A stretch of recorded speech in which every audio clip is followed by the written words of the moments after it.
Oke, assalamualaikum warahmatullahi wabarakatuh. Ya, bertemu lagi dengan saya di sini. Saya akan memberikan tutorial, terkait self kalibrasi, self calibration non metric kamera. Nah, ini kamera untuk mapping atau pemetaan itu kan dibagi menjadi dua, kamera metrik dan non metrik. Nah, kamera non metrik itu populer ya dengan metode self calibration atau mengkalibrasi dengan hasil foto kamera itu sendiri. Nah, jadi dengan hasil foto itu macam-macam sih sebenarnya, bisa menggunakan chessboard maupun non chessboard gitu. Oke. Nah, jadi pada kesempatan kali ini saya akan memberikan tutorial mengenai kalibrasi kamera non metrik ya dengan metode Zeiss di sini.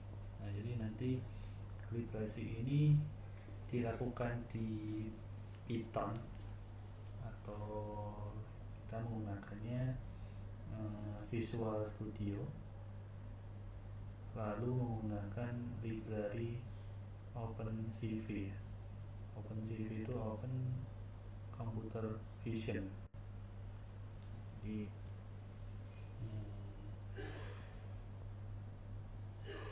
silakan untuk disimak. Jadi kalibrasi kamera ini menggunakan metode Zeiss.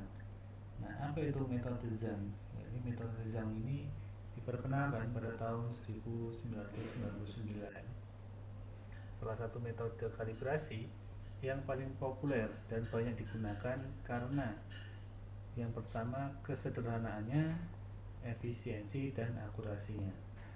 Metode ini mengatasi kekurangan metode kalibrasi sebelumnya yang memerlukan pengaturan 3D yang kompleks dengan hanya menggunakan beberapa gambar dari sebuah pola kalibrasi planar yang dilihat dari sudut yang berbeda. Oke, selanjutnya tujuan utama kalibrasi kamera adalah untuk menentukan parameter dalam atau interior, orientasi interior, yaitu panjang fokus, principal point, dan distorsi lensa.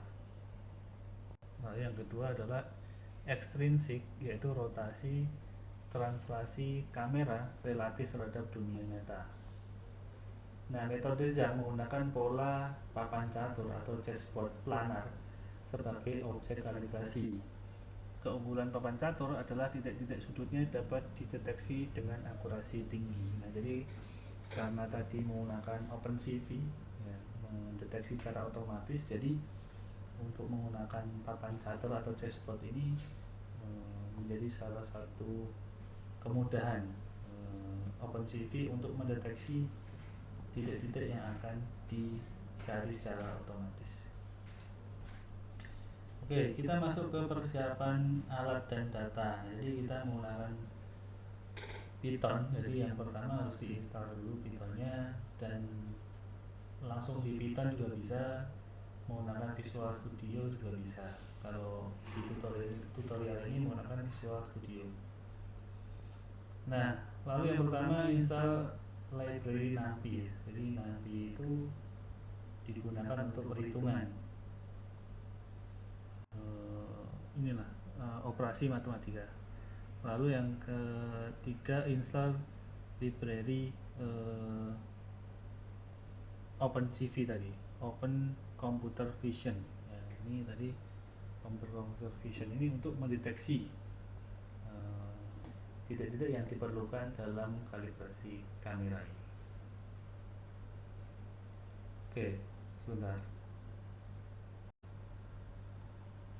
Oke, saya lanjutkan. Nah, jadi yang terakhir tadi adalah install library OpenCV. Nah, setelah itu persiapan datanya. Nah, data ini kita harus yang pertama mencetak papan pola catur atau mencetak chessboard di print gitu ya. Pastikan dimensinya diketahui dengan akurat. Nah, jadi ambil beberapa foto. Jadi chessboard yang sudah kalian cetak itu ambil beberapa foto. Disarankan 10 sampai 20 gambar dengan sudut pandang yang berbeda. Pastikan pola terlihat jelas dan menutupi sebagian besar bidang pandang. Penting untuk memvariasikan posisi dan orientasi pola secara signifikan di setiap gambar. Jadi sudut pengambilan gambarnya itu harus berbeda-beda gitu. Yang kedua, deteksi titik sudut. Nah, untuk setiap gambar yang diambil, deteksi secara otomatis titik-titik sudut persimpangan kotak hitam dan putih pada pola papan catur. Nah, di sini algoritma OpenCV ini dilakukan untuk menghasilkan koordinat sudut tadi, deteksi sudut, sehingga menghasilkan koordinat piksel UV dari setiap sudut yang terdeteksi di setiap gambar. Ini adalah yang kita lakukan gitu. Nah, jadi itu data yang perlu disiapkan. Contohnya seperti ini. Nah, jadi contohnya itu bisa menggunakan tripod gitu ya. Bisa menggunakan tripod, terus chessboardnya ditaruh di sebuah meja gitu ya. Lalu di foto, diambil gambarnya atau difoto dari beberapa sudut yang berbeda. Nah, kalau nggak pakai tripod gimana ya? Nggak apa-apa sih, nggak pakai tripod juga bisa. Nah, nanti paling yang PR itu ada di hasil statistiknya memenuhi atau tidak gitu ya. Oke, kita masuk ke beberapa parameter yang perlu diisi gitu ya. Jadi parameter yang perlu diisi. Nah, ini yang pertama. Nah, jadi kita harus menentukan ukuran chessboard dan frame size gitu. Nah, ukuran chessboard itu apa? Ukuran chessboard itu adalah menghitung pertemuan antara hitam dan putih gitu. Nah, ini chessboard. Nah, misalnya ini chessboard menghitung pertemuan antara hitam dan putih. Nah, dari chessboard saya ini hitam dan putih ini untuk lebarnya 7, untuk panjangnya 7 dan lebarnya adalah 5. Nah, jadi sesuai yang saya tuliskan di situ itu ada 7,5. Oke, nah terus frame size-nya apa? Nah, frame size-nya adalah ukuran pixel ya, ukuran pixel. Nah, ukuran pixel ini bisa kalian lihat di properties hasil foto kalian. Nah, properties hasil foto kalian di situ pasti ada frame size-nya, berapa kali berapa pixel. Nah, itu sesuai kamera masing-masing ya tentunya. Oke, nah ini penting. Kalau kita salah memasukkan ukuran chessboard ataupun frame size itu kemungkinan hasil kalibrasinya kurang bagus gitu ya. Nah, selanjutnya. Nah, di sini ada termination criteria. Nah, ini digunakan untuk memfilter gitu ya, memfilter. Nah, di situ ada epsilon dan max iteration. Jadi, terus ada tanda apa namanya ditambah gitu. Nah, jadi tanda ditambah itu artinya algoritma akan berhenti jika salah satu dari kondisi tersebut terpenuhi. Nah, terpenuhi itu maksudnya di sini kan iterasinya 30. Nah, terus kalau sudah 30 kali iterasi berarti sudah dihentikan gitu ya. Operasinya sudah dianggap oke. Atau yang kedua, kalau sudah mencapai epsilon gitu atau akurasi 0,001 berarti operasi dihentikan. Nah, ini bisa diisi sesuai kriteria masing-masing gitu ya. Kalau iterasinya mau ditambah atau kejadiannya juga mau lebih kecilkan itu juga bisa. Oke, selanjutnya adalah globe ya. Oh, ini tadi di library-nya juga menambahkan input globe. Nah, globe ini digunakan untuk mengambil format data di dalam suatu folder. Nah, jadi kalau dalam suatu folder itu yang kita ambil adalah .png. Nah, jadi di situ kita masuk ke foldernya, lalu tulis format filenya. Nah, otomatis akan diambil format file yang kita tulis saja. Selain itu tidak akan kita ambil. Nah, ini input datanya, input data dari foto chessboard yang kita ambil. Oke, selanjutnya adalah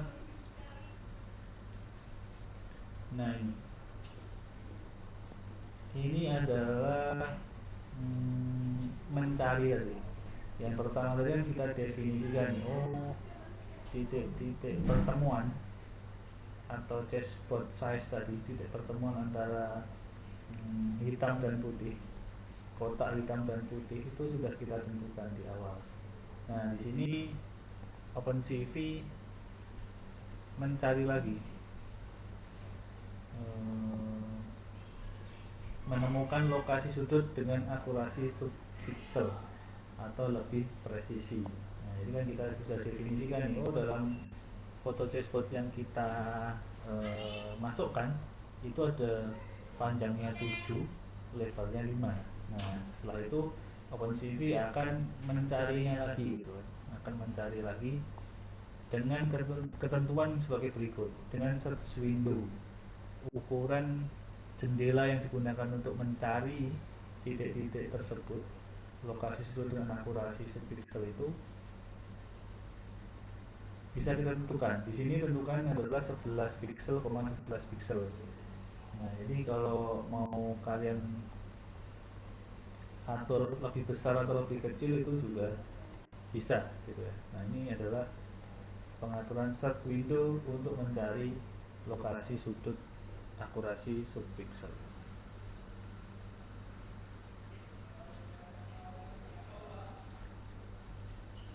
Nah, di sini ada undistortion.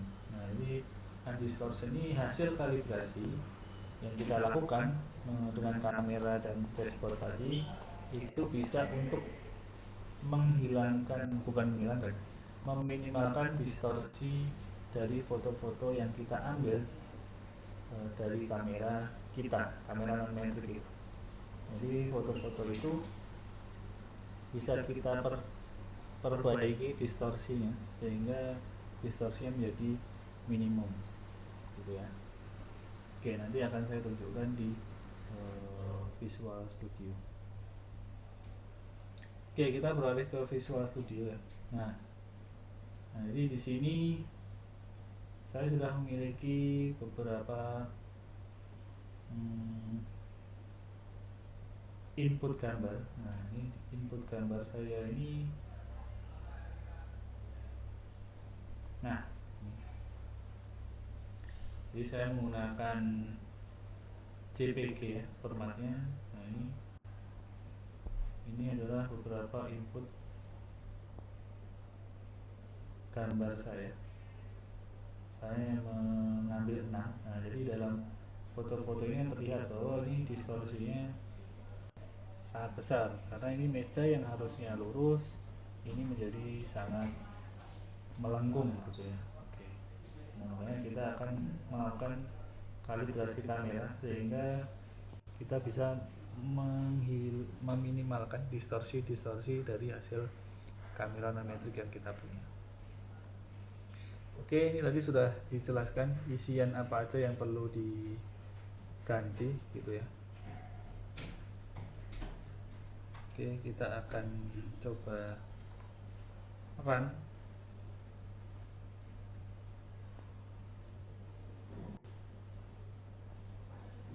Kita akan coba run dari kode ini ya.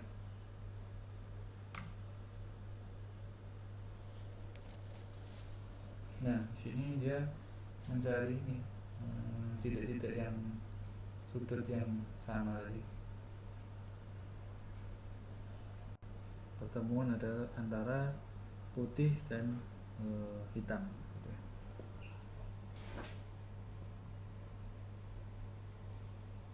Oke, kita tunggu sebentar, sedang proses.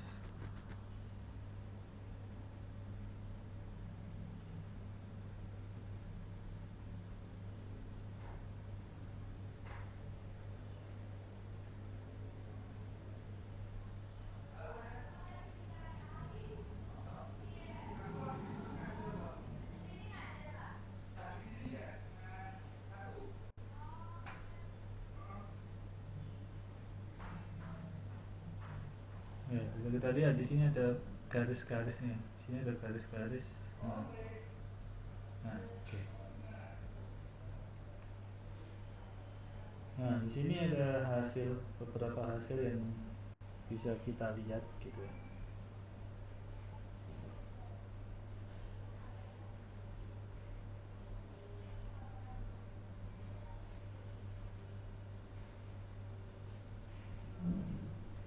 Oke, jadi ini prosesnya. Jadi ada perhitungannya. Metode Zhang ini harus dirubah ke bentuk matriks gitu ya. Jadi matriksnya nanti ada beberapa jenis, tapi mungkin tidak perlu dijelaskan di sini. Nah, di sini dihasilkan ada beberapa, nah ini kamera matriks kamera hasilnya ini, lalu ada distorsi koefisien. Nah, distorsi koefisien ini ya dari K1 gitu ya. K1, K2, terus B1, B2 sampai B3 mungkin ya. Terus ada rotasi dan translasi. Nah, seperti yang dijelaskan di awal tadi.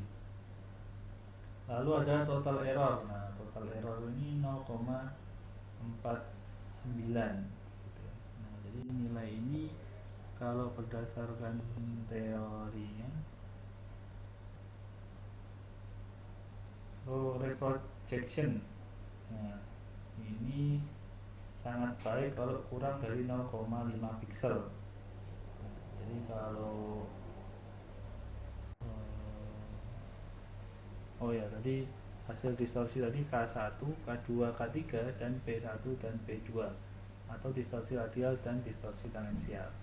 Untuk reprojection error itu kalau di bawah 0,5 itu artinya sangat baik. Nah, ini kan di bawah 0,5. Nah, artinya hasil ini adalah sangat baik. Oke, nah terus setelah itu kita lakukan undistortion tadi ya. Nah, di sini ada perintah undistortion. Nah, undistortion ini tinggal kita masukkan foto yang ingin kita undistortion. Nah, saya menggunakan foto yang ini ya. Nah, foto ini kan meja ini harusnya lurus juga, tapi dalam foto ini meja ini tampak melengkung gitu ya. Jadi coba kita perbaiki dengan hasil distorsi kamera yang sudah kita lakukan. Nah, di sini tinggal kita ini inputnya tes tadi ya, tes.png ini, lalu hasilnya adalah ini ya, kita ganti namanya mungkin jadi hasil gitu ya. Oke, terus kita save.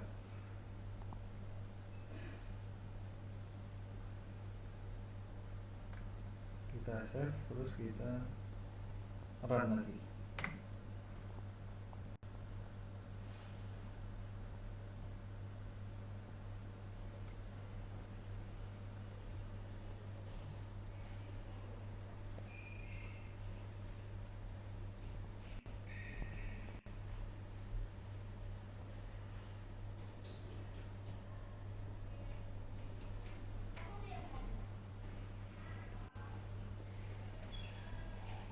Oke, kita tunggu.